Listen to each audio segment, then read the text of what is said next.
Hallelujah, price lord. ಕರ್ತನಾದ ಯೇಸು ಕ್ರಿಸ್ತನ ನಾಮದಲ್ಲಿ ನಮ್ಮೆಲ್ಲ ಸಹೋದರ ಸಹೋದರಿನ ವಂದಿಸ್ತೇವೆ. ನೀವಿನ್ನು ನಮ್ಮ ಚಾನಲ್ನ ಮೊದಲನೇ ಬಾರಿಗೆ ವೀಕ್ಷಿಸುತ್ತಿರುವುದಾದರೆ ದಯವಿಟ್ಟು ಸಬ್ಸ್ಕ್ರೈಬ್ ಮಾಡ್ಕೊಳ್ಳಿ, ಲೈಕ್ ಮಾಡಿ, ಶೇರ್ ಮಾಡಿ, ಹಾಗೂ ನಿಮ್ಮ ಪ್ರಾರ್ಥನಾ ಮನವಿಗಳನ್ನು ನಮಗೆ ಕಮೆಂಟ್ ಮೂಲಕವಾಗಿ ತಿಳಿಸ್ಬೋದು. ನಿಮಗೆ ಕೌನ್ಸಿಲಿಂಗ್ ಬೇಕಾದಲ್ಲಿ ಹಾಗೂ ಪ್ರತಿನಿತ್ಯವೂ ನಡೆಯುವಂತಹ ನಮ್ಮ ಪ್ರಾರ್ಥನೆಗೆ ಜಾಯ್ನ್ ಆಗಬೇಕಾದಲ್ಲಿ ಕೆಳಗೆ ಕೊಟ್ಟಿರುವಂಥ ವಾಟ್ಸಪ್ ನಂಬರನ್ನು ಹಾಗೆ ಗುಂಪುಗಳನ್ನು ಸಂಪರ್ಕಿಸಬಹುದಾಗಿದೆ. ದೇವರು ನಿಮ್ಮನ್ನು ಆಶೀರ್ವದಿಸಲಿ. ಇವತ್ತಿನ ಒಂದು ವಾಕ್ಯ ಭಾಗ ಯಾವುದಾಗಿದೆ ಅಂದರೆ ಪ್ರಾರ್ಥನೆ.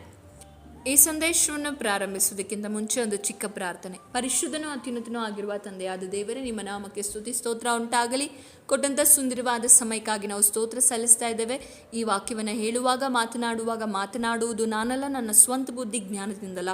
ಪರಿಶುದ್ಧಾತ್ಮನೇ, ನೀವು ಮಾತನಾಡಿ ಒಬ್ಬೊಬ್ಬರ ಹೃದಯದಲ್ಲಿ ಕಾರ್ಯ ಮಾಡಬೇಕಾಗಿ ಎಲ್ಲ ನಿಮ್ಮ ಕರಗಳಿಗೆ ಸಮರ್ಪಿಸ್ತೇವೆ ರಾಜ. ನನ್ನ ಮರೆಮಾಚಿ ನೀವು ಪ್ರಕಟವಾಗಬೇಕಾಗಿ ಯೇಸುವಿನ ನಾಮದಲ್ಲಿ ಬೇಡಿಕೊಳ್ತೇನೆ ತಂದೆ, ಆಮೇನ್ ಆಮೇನ್. ಪ್ರಾರ್ಥನೆ ಎಂಬುದಾಗಿ ನೋಡುವುದಾದರೆ ಪ್ರಾರ್ಥನೆ ವಿಷಯವಾಗಿ ನಾವು ಅನೇಕ ವಿಡಿಯೋಗಳಲ್ಲಿ ಧ್ಯಾನಿಸಿದ್ದೇವೆ. ಆದರೆ ಇಂದು ಸತ್ಯವೇದದಲ್ಲಿ ಭಕ್ತರು ಯಾವುದೆಲ್ಲ ಪರಿಸ್ಥಿತಿಯಲ್ಲಿ ಪ್ರಾರ್ಥನೆಯನ್ನ ಮಾಡಿದರು ಎಂಬುದಾಗಿ ನಾವು ನೋಡೋಣ. ಮೊದಲನೇದಾಗಿ ನೋಡುವುದಾದರೆ ಪ್ರಾರ್ಥನೆಯು ನಮ್ಮ ಭಯವನ್ನು ನಾಶಪಡಿಸುವಂಥದ್ದಾಗಿದೆ.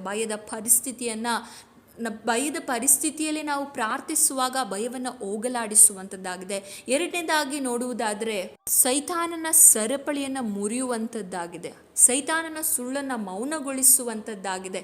ಸೈತಾನ ನಮ್ಮ ವಿರುದ್ಧವಾಗಿ ಮಾಡುವ ಎಲ್ಲ ಯೋಜನೆಗಳನ್ನು ಮುರಿಯುವಂಥದ್ದಾಗಿದೆ ಪ್ರಾರ್ಥನೆ. ಶತ್ರುವಿನ ಯೋಜನೆಯನ್ನು ಪುಡಿ ಮಾಡುವಂಥ ಒಂದು ಆಯುಧವೇ ಪ್ರಾರ್ಥನೆ ಆಗಿದೆ. ಕತ್ತಲೆಯ ಸಾಮ್ರಾಜ್ಯವನ್ನು ನಡುಗಿಸುವಂಥದ್ದೇ ಪ್ರಾರ್ಥನೆ ಆಗಿದೆ. ಹಾಗಾದರೆ ಭಯದ ಪರಿಸ್ಥಿತಿಯಲ್ಲಿ ಪ್ರಾರ್ಥನೆ ಮಾಡಿದಂಥ ಭಕ್ತರನ್ನು ನಾವು ಸತ್ಯವೇದದಲ್ಲಿ ನೋಡುವುದಾದರೆ ಅಪೊಸ್ತಲರ ಕೃತ್ಯ 12ನೇ ಅಧ್ಯಾಯದಲ್ಲಿ ಪೇತ್ರನನ್ನು ಸೆರೆಮನೆಯಲ್ಲಿ ಹಾಕುವುದನ್ನು ಕಾಣಲ್ಪಡ್ತೇವೆ. ಹಾಗೆ ಯೋಹಾನನ ಅಣ್ಣನಾದ ಯಾಕೋಬನನ್ನ ಕತ್ತಿಯಿಂದ ಕೊಲ್ಲಿಸಿದ ನಂತರ ಯಹೂದ್ಯರಿಗೆ ಅದು ಮೆಚ್ಚುಗೆಯಾಗಿದೆ ಎಂದು ಹೇಳಿ ಪೇತ್ರನನ್ನು ಸಹ ಹಿಡಿದು ಸೆರೆಮನೆಯಲ್ಲಿ ಹಾಕ್ತಾರೆ.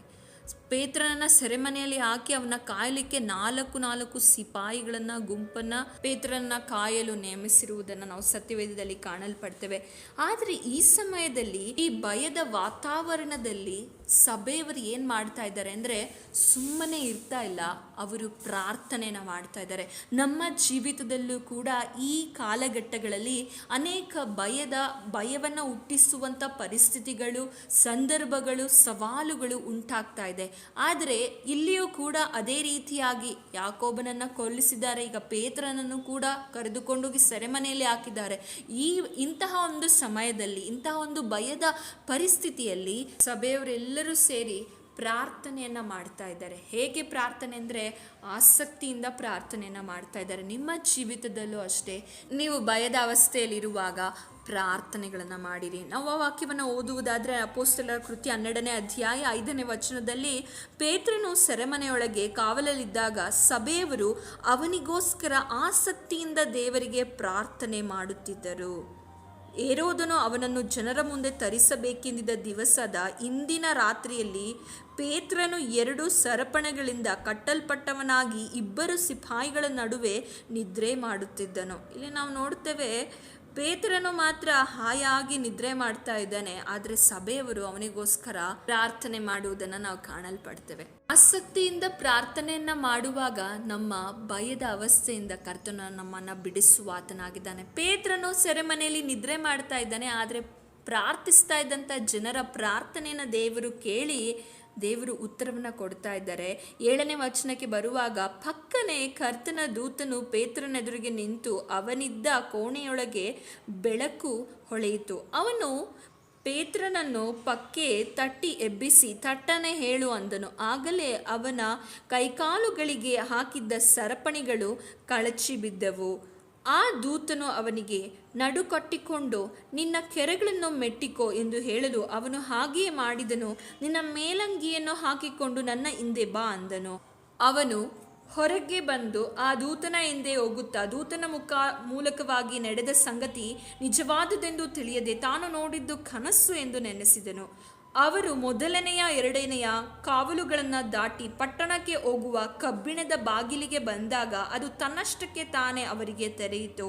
ಅವರು ಹೊರಗೆ ಬಂದು ಒಂದು ಬೀದಿಯನ್ನು ದಾಟಿದರು. ಕೂಡಲೇ ಆ ದೂತನು ಅವನನ್ನು ಬಿಟ್ಟು ಹೋದನು. ಇಲ್ಲಿ ನಾವು ನೋಡುವುದಾದರೆ ಸಭೆ ಆಸಕ್ತಿಯಿಂದ ಪ್ರಾರ್ಥನೆ ಮಾಡುವಾಗ ಅಲ್ಲಿದ್ದಂತಹ ಅವನಿಗೆ ಕಾವಲುಗಾರಗಳನ್ನು ಇಟ್ಟಿದ್ರು. ತುಂಬ ಸರಪಣಿಗಳನ್ನು ಹಾಕಿ ನಾಲ್ಕು ಗುಂಪಾಗಿ ಕಾವಲುಗಾರರನ್ನು ಇಟ್ಟಂಥ ಸಮಯದಲ್ಲಿ ಎಷ್ಟು ಭಯವಾದಂಥ ಒಂದು ಸಮಯವಾಗಿತ್ತು. ಆದರೆ ಪೇತ್ರನು ಆಯಾಗಿ ನಿದ್ರೆಯನ್ನು ಮಾಡ್ತಾ ಇದ್ದಾನೆ. ಅವನಿಗೆ ಇಷ್ಟರವರೆಗೆ ನಡೆದಂತಹ ವಿಷಯ ಕನಸೆಂದು ಅವನು ತಿಳಿದುಕೊಂಡಿರ್ತಾನೆ. ಆದರೆ ಆತನು ಎಚ್ಚರಗೊಂಡಾಗ ಹೆರೋದನ ಕೈಯಿಂದಲೂ ಯೆಹೂದ್ಯರು ನನಗೆ ಮಾಡಬೇಕಿದ್ದ ಕೇಡಿಂದಲೂ ಕರ್ತನು ನನ್ನನ್ನು ತಪ್ಪಿಸಿದನೆಂದು ತಿಳಿದುಕೊಳ್ತಾನೆ. ಈಗ ನಾವು ನೋಡುವುದಾದರೆ, ಹಾಗಾದರೆ ನಾವು ಭಯದ ಪರಿಸ್ಥಿತಿಯಲ್ಲಿ ಪ್ರಾರ್ಥನೆ ಮಾಡುವಾಗ ಕರ್ತನು ಕಾರ್ಯ ಮಾಡುವ ಆತನಾಗಿದ್ದಾನೆ. ಕೆಲವೊಮ್ಮೆ ನಿಮ್ಮ ಕುಟುಂಬದಲ್ಲಿ, ನಿಮ್ಮ ಜೀವಿತದಲ್ಲಿ, ನಿಮ್ಮ ಸೇವೆಯ ಜೀವಿತದಲ್ಲಾಗಿರಬಹುದು, ಇಂತಹ ಒಂದು ಗಂಭೀರವಾದ ಭಯದ ಪರಿಸ್ಥಿತಿ ಇರಬಹುದು. ಆ ಭಯದ ಕುಟುಂಬ ಜೀವಿತಗಳಲ್ಲಿಯೂ ಕೂಡ ಹೇಳಿಕೊಳ್ಳಲಾಗದಂಥ ಒಂದು ಭಯದ ವಾತಾವರಣದಲ್ಲಿ ಯಾರ ಬಳಿಯಲ್ಲಿ ಹೋದರೂ ಕೂಡ ನನಗೆ ಉತ್ತರ ಸಿಗ್ತಾ ಇಲ್ಲ ಎಂಬ ಭಯದ ವಾತಾವರಣಗಳಲ್ಲಿ ನನ್ನ ಜೀವಿತ ಏನು, ನನ್ನ ಭವಿಷ್ಯವೇನೆಂಬ ಒಂದು ಆಲೋಚನೆಯಲ್ಲಿ, ಭಯದಲ್ಲಿ ನೀವು ಇರಬಹುದು. ಆದರೆ ಸಭೆಯವರು ಹೇಗೆ ಪೇತ್ರನಿಗಾಗಿ ಆಸಕ್ತಿಯಿಂದ ಪ್ರಾರ್ಥನೆ ಮಾಡಿದ್ರೋ, ನೀವು ಕೂಡ ಆಸಕ್ತಿಯಿಂದ ಕರ್ತನ ಸಮ್ಮುಖದಲ್ಲಿ ಪ್ರಾರ್ಥನೆಯನ್ನು ಮಾಡುವುದಾದರೆ ದೇವರು ನಿಮ್ಮ ಪ್ರಾರ್ಥನೆಯನ್ನು ಕೇಳಿ ನಿಮ್ಮ ಭಯದ ಅವಸ್ಥೆಯನ್ನು ಬಿಡಿಸುವಾತನಾಗಿದ್ದಾನೆ. ನೋಡಿ, ಇಲ್ಲಿ ಪೇತ್ರನಿಗೆ ತಪ್ಪಿಸಿಕೊಳ್ಳಿಕ್ಕೆ ಸಾಧ್ಯನೇ ಇಲ್ಲ. ಅಷ್ಟು ಸೆಕ್ಯೂರಿಟಿಯನ್ನು, ಅಷ್ಟು ಸರಪಳಿಗಳಿಂದ ಅವನನ್ನು ಕಟ್ಟಲ್ಪಟ್ಟಿದ್ದಾರೆ. ಆದರೆ ಪ್ರಾರ್ಥನೆಯ ಶಕ್ತಿ ಎಂಥದ್ದಂದರೆ, ಎಂತಹ ಸರಪಣಿಯೇ ಇರಲಿ, ಎಂತಹ ಗೋಡೆಗಳೇ ಇರಲಿ, ಎಂತಹ ಒಂದು ಕಠಿಣವಾದಂಥ ಒಂದು ಬಂಡೆ ಮುಂದೆ ಬಂದರೂ ಕೂಡ ಪ್ರಾರ್ಥನೆ ಅನ್ನುವಂಥದ್ದು ಅದನ್ನು ಚೂರು ಚೂರಾಗಿ ಮಾಡುವಂಥದ್ದಾಗಿದೆ. ಇಲ್ಲಿ ನಾವು ಈ ಸಂಭವವನ್ನು ಓದುವಾಗ ನಮಗೆ ತಿಳಿಯ ಬರ್ತದೆ, ಎಂತಹ ಕಠಿಣ ಪರಿಸ್ಥಿತಿ ಇದ್ದರೂ ಕೂಡ, ಎಂತಹ ಭಯದ ಪರಿಸ್ಥಿತಿ ಇದ್ದರೂ ಕೂಡ ಕರ್ತನಿಗೆ ಕಾರ್ಯ ಮಾಡಲು ಆತನು ಯಾವಾಗಲೂ ಸಿದ್ಧನಾಗಿದ್ದಾನೆ. ನಾವು ಪ್ರಾರ್ಥನೆ ಮಾಡಬೇಕು. ಸಭೆ ಪೇತ್ರನಿಗೋಸ್ಕರ ಪ್ರಾರ್ಥನೆ ಮಾಡಿದ ಕಾರಣ ಸಭೆಯ ಒಂದು ಪ್ರಾರ್ಥನೆಯನ್ನು ಕೇಳಿ ಕರ್ತನು ದೇವದೂತನನ್ನು ಕಳಿಸಿ ಪೇತ್ರನನ್ನು ಬಿಡುಗಡೆ ಮಾಡಿದನು. ಇವತ್ತು ನಿಮ್ಮನ್ನು ಕೂಡ ಆತನು ಬಿಡುಗಡೆ ಮಾಡ್ತಾನೆ. ಯಾವುದೆಲ್ಲ ಅಂಧಕಾರನ ಬಲಗಳಿಂದ, ಸೈತಾನನ ಭಯದಿಂದ ನಿಮಗೆ ಅನೇಕ ವಿಷಯವನ್ನು ನೋಡುವಾಗ ಭಯ ಉಂಟಾಗ್ಬೋದು, ಅನೇಕ ಕಾರ್ಯಗಳನ್ನು ಮಾಡಲಿಕ್ಕೆ ಭಯ ಇರ್ಬೋದು. ಯಾವುದೇ ವಿಧವಾದ ಭಯಗಳು ನಿಮ್ಮ ಹೃದಯವನ್ನು ಈ ಸಮಯದಲ್ಲಿ ಆಕ್ರಮಿಸಿಕೊಂಡಿರುವುದಾದರೆ ಆಸಕ್ತಿಯಿಂದ ಪ್ರಾರ್ಥನೆ ಮಾಡಿರಿ. ದೇವರು ನಿಮ್ಮನ್ನು ಆ ಭಯದಿಂದ ಬಿಡಿಸುವಾತನಾಗಿದ್ದಾರೆ. ಭಯದಿಂದ ಬಿಡಿಸಿ ನಿಮ್ಮನ್ನು ದುಷ್ಟನು ನಿಮ್ಮ ಜೀವಿತದಲ್ಲಿ ಮಾಡಬೇಕೆಂದಿದ್ದ ಕೇಡುಗಳಿಂದ ಕರ್ತನು ನಿಮ್ಮನ್ನು ಬಿಡಿಸುವಾತನಾಗಿದ್ದಾನೆ. ಪೇತ್ರನಿಗೆ ಇಲ್ಲಿ ಕೇಡು ಮಾಡಬೇಕೆಂದೇ ಅವನನ್ನು ಸೆರೆಮನೆಯಲ್ಲಿ ಹಾಕಿದ್ರು. ಆದರೆ ಪ್ರಾರ್ಥನೆಯು, ಆಸಕ್ತಿ ಉಳ್ಳ ಪ್ರಾರ್ಥನೆಯು ಆ ಕೇಡಿನಿಂದ, ಆ ಭಯದ ವಾತಾವರಣದಿಂದ ಅವನನ್ನು ಬಿಡುಗಡೆ ಮಾಡುವುದನ್ನು ಕಾಣಲ್ಪಡ್ತವೆ. ಸಹೋದರ ಸಹೋದರಿಯರೇ, ಇಂದು ನಿಮ್ಮನ್ನು ಕೂಡ ಪ್ರಾರ್ಥನೆಯು, ಆಸಕ್ತಿಯುಳ್ಳ ಪ್ರಾರ್ಥನೆಯು ಬಿಡುಗಡೆ ಮಾಡುವಂಥದ್ದಾಗಿದೆ. ಕೆಲವೊಮ್ಮೆ ನಿಮ್ಮ ಗಂಡನ ಜೀವಿತದಲ್ಲಿ ಈ ರೀತಿಯಾದ ಭಯ ಇರಬಹುದು, ಅಥವಾ ಬೇರೊಬ್ಬರ ಮಕ್ಕಳ ಜೀವಿತದಲ್ಲಿ ಭಯವನ್ನು ಅನುಭವಿಸ್ತಾ ಇರಬಹುದು. ಸೇವೆಯ ವಿಚಾರದಲ್ಲಾಗಿರ್ಬೋದು, ಸಭೆಯಲ್ಲಾಗಿರ್ಬೋದು. ನೀವು ಬೇರೊಬ್ಬರಿಗೋಸ್ಕರವೂ ಕೂಡ ನಿಮ್ಮ ಜೀವಿತದಲ್ಲಿ ಮಾತ್ರ ಅಲ್ಲ, ಬೇರೊಬ್ಬರ ಜೀವಿತದಲ್ಲೂ ಅವರು ಭಯದ ಅವಸ್ಥೆಗಳಲ್ಲಿ ಹಾದು ಹೋಗುವಾಗ ಅವರಿಗಾಗಿ ನೀವು ಆಸಕ್ತಿಯಿಂದ ಪ್ರಾರ್ಥನೆ ಮಾಡುವುದಾದರೆ ಖಂಡಿತವಾಗಿಯೂ ದೇವರು ಅವರಿಗೆ ಬಿಡುಗಡೆ ಕೊಡುವಾತನಾಗಿದ್ದಾನೆ. ಎರಡನೇದಾಗಿ ನಾವು ನೋಡುವುದಾದರೆ ಸೈತಾನನ ಸರಪಣಿಗಳನ್ನು ಮುರಿಯುವಂಥದ್ದಾಗಿದೆ ಪ್ರಾರ್ಥನೆ. ಅಪೊಸ್ತಲರ ಕೃತ್ಯ 16ನೇ ಅಧ್ಯಾಯದಲ್ಲಿ ಒಂದು ಸಂಭವವನ್ನು ಕಾಣಲ್ಪಡ್ತೇವೆ. ಅಪೊಸ್ತಲರ ಕೃತ್ಯ 16ನೇ ಅಧ್ಯಾಯ 12ನೇ ವಚನದಿಂದ ಈ ಸಂಭವವನ್ನು ನಾವು ಓದಿಕೊಳ್ಳಬಹುದಾಗಿದೆ. ಇಲ್ಲಿ ಗರುಡಗಾರ್ತಿಯಾದಂತಹ ಒಬ್ಬ ಹೆಂಗಸು ಎದುರಿಗೆ ಬಂದು, ಅವಳು ಕಣಿ ಹೇಳುವವಳಾಗಿದ್ಳು. ಅವನ ಯಜಮಾನನಿಗೆ ಬಹು ಆದಾಯವಾಗ್ತಾ ಇತ್ತು ಈ ಒಂದು ಗರುಡಗಾತಿಯಾದಂತಹ ಹೆಂಗಸಿನಿಂದ. ಅವನು ಹೋಗುವಾಗ ಬರುವಾಗ ಅವಳು ಅವನ ಹಿಂದೆ ಹೋಗಿ, ಈ ಮನುಷ್ಯನು ಪರಾತ್ಮನಾದ ದೇವದಾಸನು ನಿಮಗೆ ರಕ್ಷಣೆ ಮಾರ್ಗವನ್ನು ಸಾರುತ್ತಾನೆಂದು ಯಾವಾಗಲೂ ಕೂಗಿ ಹೇಳ್ತಾ ಇದ್ದಳು. ಹೀಗೆ ಅನೇಕ ದಿವಸಗಳು ಮಾಡ್ತಾ ಇದ್ದರಿಂದ ಪೌಲನಿಗೆ ಬೇಸರವಾಗಿ ಅವನೇನು ಮಾಡ್ತಾನೆ ಅಂದರೆ, ಆ ದೆವ್ವಕ್ಕೆ ಹೇಳ್ತಾನೆ, ಅವಳನ್ನು ಬಿಟ್ಟು ಹೋಗು, ಯೇಸು ಕ್ರಿಸ್ತನ ಹೆಸರಿನಲ್ಲಿ ಅಂತ ಅಪ್ಪಣೆ ಕೊಟ್ಟಾಗ ಅದು ಅವಳನ್ನು ಬಿಟ್ಟು ಹೋಗ್ತದೆ. ಈ ಸಮಯದಲ್ಲಿ ಏನುಂಟಾಗ್ತದೆ ಈ ಪಟ್ಟಣದಲ್ಲಿ ನಾವು ನೋಡುವುದಾದರೆ, ಈ ಗರುಡಗಾತಿಯಿಂದ, ಈ ಕಣಿ ಹೇಳುವವಳಿಗಿಂದ ಅನೇಕರಿಗೆ ಬೆನಿಫಿಟ್ಸ್ ಇರ್ತದೆ. ಅಂದರೆ ಫೈನಾನ್ಷಿಯಲಿ, ಆರ್ಥಿಕವಾಗಿ ಅವಳು ಯಜಮಾನನಿಗೆ ಆದಾಯವನ್ನು ತರುವಂಥವಳಾಗಿದ್ದಳು. ಈ ಕಾರಣಕ್ಕಾಗಿ ಅವಳ ಯಜಮಾನನ ಏನು ಮಾಡ್ತಾನೆ ಅಂದರೆ, ತಮ್ಮ ಆದಾಯದ ನಿರೀಕ್ಷೆ ತಪ್ಪಿತಲ್ಲ ಅಂತ ಹೇಳಿ ತಿಳಿದು ಪೌಲ ಸೀಲರನ್ನ ಹಿಡಿದು ಚಾವಟಿಗಳಿಗೆ ಅಧಿಕಾರಿ ಬಳಗಿ ಎಳಕೊಂಡು ಹೋಗ್ತಾರೆ. ಅಲ್ಲಿ ಅಧಿಪತಿಗಳ ಮುಂದೆ ತಂದು ನಿಲ್ಲಿಸಿ ಬಹಳವಾಗಿ ಗಲಿಬಿಲಿ ಮಾಡ್ತಾರೆ. ಈ ಸಮಯದಲ್ಲಿ ಅವ್ರನ್ನ ಚೆನ್ನಾಗಿ ಹೊಡೆದು ಬಹಳ ಪೆಟ್ಟುಗಳನ್ನು ಕೊಡ್ತಾರೆ. ಈ ವಾಕ್ಯಗಳನ್ನು ನೀವು ಓದುವಾಗ ಗೊತ್ತಾಗ್ತದೆ. ಅವರ ವಸ್ತ್ರಗಳನ್ನೆಲ್ಲ ಹರಿದು ಚಡಿಗಳಿಂದ ಹೊಡೆಯಬೇಕಂತ ಅವರು ಅಪ್ಪಣೆ ಕೊಟ್ಟು ಬಹಳವಾಗಿ ಅವರಿಗೆ ಗಾಯಗಳು ಉಂಟಾಗ್ತದೆ. ಅಷ್ಟು ಮಾತ್ರ ಅಲ್ಲ, ಅವರನ್ನ ಕಾಯಲಿಕ್ಕೆ ಅವರಿಗೆ ಸೆರೆಮನೆಯ ಒಂದು ಸೆಕ್ಯೂರಿಟಿಗಳನ್ನು ಇಟ್ಟು ಅವರಿಗೆ ಬೇಡಿಗಳನ್ನು, ತುಂಬ ಬಿಗಿಯಾಗಿರುವಂಥ ಬೇಡಿಗಳನ್ನು, ಸರಪಣಿಗಳನ್ನು ಹಾಕಿಸಿರ್ತಾರೆ. ಇಲ್ಲಿ ಪೌಲನು ಮಾಡಲಿಕ್ಕೆ ಬಂದಂಥ ಕಾರ್ಯ ಏನಂದರೆ ಸುವಾರ್ತೆಯನ್ನು ಸಾರ್ತಾ ಇದ್ದನು. ಅನೇಕ ಸಮಯದಲ್ಲಿ ಸೈತಾನನು ನಮ್ಮ ವಿರುದ್ಧವಾಗಿ ಅನೇಕ ಯೋಜನೆಗಳನ್ನು, ಸರಪಣಿಗಳನ್ನು ನಮ್ಮ ಜೀವಿತದಲ್ಲಿ ಹಾಕ್ತಾನೆ. ಯಾಕೆಂದರೆ ದೇವರ ಉದ್ದೇಶ, ದೇವರ ಕಾರ್ಯಗಳು ನಾವು ಮಾಡದಂತೆ ನಮ್ಮ ಜೀವಿತದಲ್ಲಿ ಪೌಲ ಸೀಲರಿಗೆ ಹಾಕಲ್ಪಟ್ಟಂತಹ ಸರಪಣಿಗಳನ್ನು ಹಾಕಿಸಲು ಪ್ರಯತ್ನಿಸ್ತಾನೆ. ಇಲ್ಲಿ ಪೌಲ ಸೀಲರು ಸರಪಣಿಗಳು ಹಾಕಿದ್ದಾರೆ, ಬಹಳ ವೇದನೆ ಇದೆ. ಆದರೆ ಈ ಸಮಯದಲ್ಲಿ ಅವರು ಸುಮ್ಮನೆ ಕೂರಲಿಲ್ಲ. ಅವ್ರು ಏನು ಮಾಡ್ತಾ ಇದ್ದಾರೆ ಅಂದರೆ, ನಾವು ನೋಡ್ತೇವೆ 25ನೇ ವಚನ, ಅಪೊಸ್ತಲರ ಕೃತ್ಯಗಳು 16ನೇ ಅಧ್ಯಾಯ 25ನೇ ವಚನದಲ್ಲಿ ನೋಡುವುದಾದರೆ, ಮಧ್ಯರಾತ್ರಿಯಲ್ಲಿ ಪೌಲ ಸೀಲರು ಪ್ರಾರ್ಥನೆ ಮಾಡುವವರಾಗಿ ದೇವರಿಗೆ ಸ್ತುತಿ ಪದಗಳನ್ನು ಆಡುತ್ತಿದ್ದರು. ಸೆರೆಮನೆಯಲ್ಲಿದ್ದವರು ಲಕ್ಷ್ಯವಿಟ್ಟು ಕೇಳುತ್ತಿದ್ದರು. ಅಕಸ್ಮಾತ್ತಾಗಿ ಮಹಾ ಭೂಕಂಪ ಉಂಟಾಯಿತು. ಸೆರೆಮನೆಯ ಅಸ್ಥಿವಾರಗಳು ಕದಲಿದವು. ಅದೇ ಕ್ಷಣದಲ್ಲಿ ಕದಗಳೆಲ್ಲ ತೆರೆದವು. ಎಲ್ಲರ ಬೇಡಿಗಳು ಕಳಚಿ ಬಿದ್ದವು. ಎಲ್ಲರ ಬೇಡಿಗಳು ಕಳಚಿ ಬಿದ್ದವು ಎಂದು ವಾಕ್ಯ ಹೇಳ್ತದೆ. ಸೆರೆಮನೆಯ ಒಂದು ಕದಗಳು ತೆರೆಯಲ್ಪಟ್ಟವು. ನಿಮ್ಮ ವಿರುದ್ಧವಾಗಿ ಸೈತಾನನು ಅನೇಕ ಕದಗಳನ್ನು ಮುಚ್ಚಿರ್ಬೋದು. ಅನೇಕ ಸರಪಣಿಗಳು ನಿಮ್ಮ ಕೈಗೆ, ನಿಮ್ಮ ಜೀವಿತದಲ್ಲಿ ನಿಮಗೆ ತಿಳಿಯದಂತೆ ಹಾಕಲ್ಪಟ್ಟಿರಬಹುದು. ಆದರೆ ಇವರು ಮಧ್ಯರಾತ್ರಿಯಲ್ಲಿ ಅವರು ಪ್ರಾರ್ಥನೆ ಮಾಡ್ತಾ ಇದ್ದಾರೆ. ನೀವು ಸಹ ಪ್ರಾರ್ಥನೆಯನ್ನು ಮಾಡುವುದಾದರೆ, ಮೊದಲನೇದಾಗಿ ನಾವು ಆಸಕ್ತಿಯಿಂದ ಪ್ರಾರ್ಥನೆ ಮಾಡುವಾಗ ಭಯದ ಒಂದು ಅವಸ್ಥೆಯನ್ನು ದೇವರು ನಮಗೆ ಬಿಡುಗಡೆ ಕೊಡುವ ಆತನಾಗಿದ್ದಾನೆ. ಎರಡನೇದಾಗಿ ಮಧ್ಯರಾತ್ರಿಯಲ್ಲಿ ಪ್ರಾರ್ಥನೆ ಮಾಡಿದಂಥ ಪೌಲ ಸೀಲರಿಗೆ ಅವರ ಸರಪಣಿಗಳನ್ನು, ಅವರ ಬೇಡಿಗಳನ್ನು, ಕದಗಳನ್ನು ದೇವರು ಹೊಡೆದು ಬಿಟ್ಟರು. ದೇವರು ತೆರೆಯಲ್ಪಟ್ಟರು. ಅದೇ ರೀತಿಯಾಗಿ ನೀವು ಸಹ ಮಧ್ಯರಾತ್ರಿಯಲ್ಲಿ ಪ್ರಾರ್ಥನೆಯನ್ನು ಮಾಡುವುದಾದರೆ ದೇವರು ನಿಮ್ಮ ಒಂದು ಸೆರೆಮನೆಯ ಅವಸ್ಥೆಯನ್ನು, ನಿಮ್ಮ ಒಂದು ಕದಗಳನ್ನು, ನಿಮಗೆ ವಿರುದ್ಧವಾಗಿರುವ ಸರಪಣಿಗಳನ್ನು, ಮಾಟ ಮಂತ್ರವೆಂಬ ಅನೇಕ ವಿಧವಾದಂಥ ಕಟ್ಟುಗಳನ್ನು ಕರ್ತನು ಒಡೆದು ನಿಮ್ಮ ಜೀವಿತವನ್ನು ಅದರಿಂದ ಹೊರಗೆ ತರಲಿಕ್ಕೆ ಶಕ್ತನಾಗಿದ್ದಾನೆ. ನೀವು ಪ್ರಾರ್ಥನೆಯನ್ನು ಮಾಡ್ತಾ ಇದ್ದೀರಾ? ಇಂದು ನಾವು ಅನೇಕ ಸಮಯದಲ್ಲಿ ಹೇಳ್ತೇವೆ, ಎಷ್ಟು ನಾವು ಪ್ರಾರ್ಥನೆ ಮಾಡಿದರೂ ಬಿಡುಗಡೆ ಆಗ್ತಾ ಇಲ್ಲ ಎಂದು. ಮಧ್ಯರಾತ್ರಿಗಳಲ್ಲಿ ಪ್ರಾರ್ಥನೆ ಮಾಡಿರಿ. ಪೌಲ ಸೀಲರನ್ನು ನೋಡುವಾಗ ಅವರಿಗೆ ಹೇಳಿಕೊಳ್ಳಿಕ್ಕೆ ಅನೇಕ ಬಲಹೀನತೆ ಇತ್ತು. ನಮಗೇನಾದರೂ ಅಷ್ಟು ವೇದನೆ, ನೋವು ಉಂಟಾಗಿದ್ರೆ ನಾವೇನು ಹೇಳ್ತಾ ಇದ್ವಿ? ಅಯ್ಯೋ, ನನಗೆ ತುಂಬ ನನಗೆ ನೋವಾಗಿದೆ, ನನಗೆ ಆಗ್ತಾ ಇಲ್ಲ ಪ್ರಾರ್ಥನೆ ಮಾಡಲಿಕ್ಕೆ ಎಂದು ನಾವು ಸುಮ್ಮನೆ ಮಲಗಿಬಿಡ್ತಾ ಇದ್ವಿ. ಆದರೆ ಪೌಲ ಸೀಲರ ಪರಿಸ್ಥಿತಿಗಳನ್ನು ನೀವು ನೋಡುವುದಾದರೆ, ನಾವು ವಾಕ್ಯವನ್ನು ಓದ್ತೇವೆ, ಅಲ್ಲಿ ನಮಗೆ ಸಿಂಪಲ್ ಆಗಿ ಬರೆಯಲ್ಪಟ್ಟಿದೆ. ಆದರೆ ಅದನ್ನು ನೀವು ಪ್ರಾಕ್ಟಿಕಲ್ ಆಗಿ ಯೋಚನೆ ಮಾಡಿ ನೋಡುವುದಾದರೆ, ಅವರ ಕೈಗಳಿಗೂ ಕಾಲುಗಳಿಗೂ ಎಂತಹ ದೊಡ್ಡ ದೊಡ್ಡ ಸರಪಣಿಗಳನ್ನು ಹಾಕಿರ್ಬೋದೆಂದು ನೀವು ಯೋಚನೆ ಮಾಡಿ ನೋಡಿ.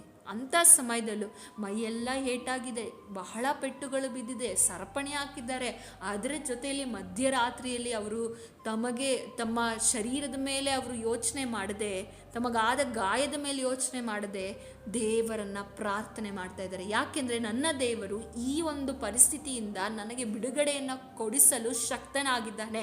ಸೈತಾನನು ಹಾಕಿದಂಥ ಸರಪಣಿಗಳನ್ನು, ಸೈತಾನನು ಹಾಕಿದಂಥ ಸೆರೆಮನೆ ಅವಸ್ಥೆಯನ್ನು, ಸೈತಾನನು ಮುಚ್ಚಿದ ಕದಗಳನ್ನು ನನ್ನ ದೇವರಿಗೆ ತೆರೆಯಲು ಸಾಧ್ಯವೆಂದು ಮಧ್ಯರಾತ್ರಿಯಲ್ಲಿ ಪ್ರಾರ್ಥಿಸ್ತಾ ಇದ್ದಾನೆ. ಹಾಗೆ ನೀವು ಪ್ರಾರ್ಥಿಸುವುದಾದರೆ ನಮ್ಮ ಜೀವಿತದಲ್ಲಿ ಇರುವಂತಹ ಸರಪಣಿಗಳನ್ನು ಕರ್ತನು ಮುರಿಯುವಾತನಾಗಿದ್ದಾನೆ. ಸಹೋದರ ಸಹೋದರಿಯರೇ, ಮೂರನೇದಾಗಿ ನೋಡುವುದಾದರೆ ಸೈತಾನನ ಸುಳ್ಳನ್ನು ಮೌನಗೊಳಿಸುವಂಥದ್ದಾಗಿದೆ.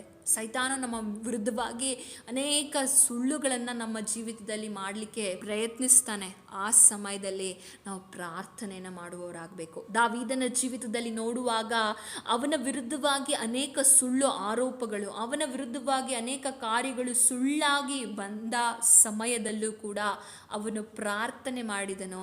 ದೇವರು ಅವನಿಗೆ ವಿರುದ್ಧವಾಗಿ ಸುಳ್ಳಾಗಿ ಹೇಳಿದಂಥ ಎಲ್ಲ ಕಾರ್ಯಗಳಿಂದ ಅವನನ್ನು ಬಿಡಿಸಿ ಅವನ ಸಿಂಹಾಸನವನ್ನು ಶಾಶ್ವತಪಡಿಸ್ತಾನೆ.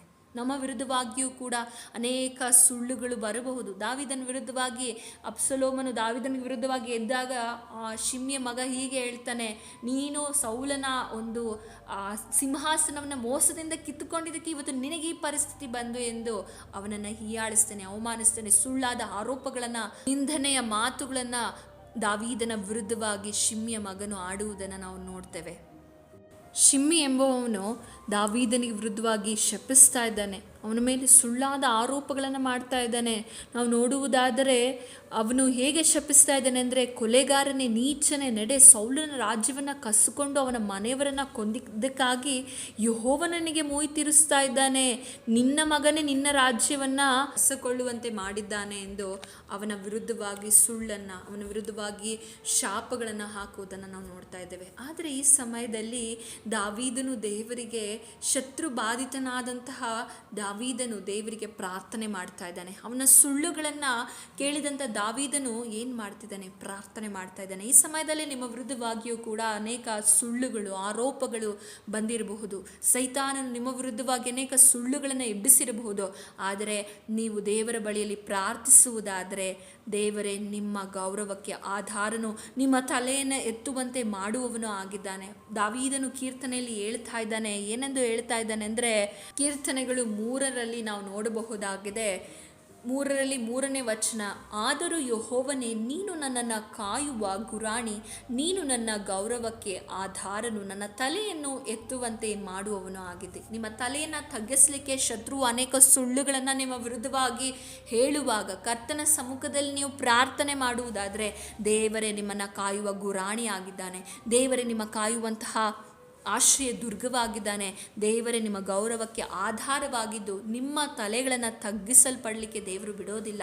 ಯಾವಾಗ ಅಂದರೆ ನೀವು ದೇವರ ಸಮ್ಮುಖವನ್ನು ಗಟ್ಟಿಯಾಗಿ ಹಿಡಿದುಕೊಳ್ಳುವಾಗ ದೇವರು ನಿಮ್ಮ ಜೀವಿತದಲ್ಲಿ ಕಾರ್ಯವನ್ನು ಮಾಡುವ ಆತನಾಗಿದ್ದಾನೆ. ಶತ್ರುವಿನ ಎಲ್ಲ ವಿಧವಾದಂತಹ ಸುಳ್ಳಾದ ಆರೋಪಗಳಿಂದ ದೇವರು ನಿಮ್ಮನ್ನು ಬಿಡಿಸ್ತಾನೆ. ಕೆಲವೊಮ್ಮೆ ನಮಗೆ ಸುಳ್ಳಾದ ಆರೋಪಗಳು ನಮ್ಮ ಜೀವಿತದಲ್ಲಿ ನಾವು ಕೇಳಲ್ಪಡುವಾಗ ನಾವು ಚಿಂತೆಗೊಳಗಾಗ್ತೇವೆ. ಸೈತಾನನ ಸುಳ್ಳುಗಳು ನಮ್ಮ ಕಿವಿಗಳಿಗೆ ಬೀಳುವಾಗ, ಮನುಷ್ಯರ ಮೂಲಕವಾಗಿ ಬೀಳುವಾಗ ಚಿಂತೆಗೊಳಗಾಗ್ತೀವಿ, ನಿದ್ರೆ ಮಾಡೋದಿಲ್ಲ, ಊಟ ಮಾಡಲಿಕ್ಕೆ ಮನಸ್ಸು ಮಾಡೋದಿಲ್ಲ.